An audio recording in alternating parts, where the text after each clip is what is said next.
শুনুন, এটা কোনো কবিতা নয়। শিক্ষা মানুষকে 10 বছরে যা শেখায়, অভিজ্ঞতা তা 1 বছরে শিখিয়ে দেয়। আপনার অনেক ডিগ্রি থাকা মানে আপনি প্রকৃত মানুষ হয়ে উঠলেন এমনটা কিন্তু নয়।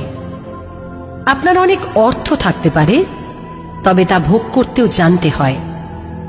মানুষ তো সবার ঘরেই জন্মায়, কিন্তু মনুষ্যত্ব সবার ঘরে জন্মায় না। আপনার সাথে আমার মতের অমিল হতেই পারে, তা বলে তর্কযুদ্ধ করে কখনোই হিংস্রতা নয়।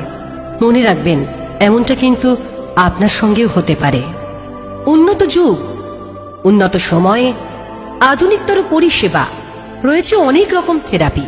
তবে আজ আপনাদের এমন এক থেরাপির কথা বলবো যার জন্য কোনো চিকিৎসকের প্রয়োজন হয় না, প্রয়োজন হয় না কারি টাকা, শুধুমাত্র একটু মানবিক হতে হয়।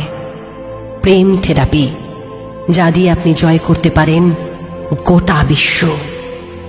বুদ্ধিমান হওয়া ভালো, তবে চালাক নয়। কথায় বলে, চালাকের দ্বারা কোনো মহৎ কাজ হয় না। আপনার একটা খারাপ কমেন্ট বা মতামত, আপনার করা একটু অসম্মান কারোর জীবনহানির কারণ হয়ে দাঁড়াতে পারে। সব প্রতিযোগিতা সাফল্যে পৌঁছে দেয় না, সব জেদেও কিন্তু উন্নতি হয় না। আধুনিকতর পরিষেবাকে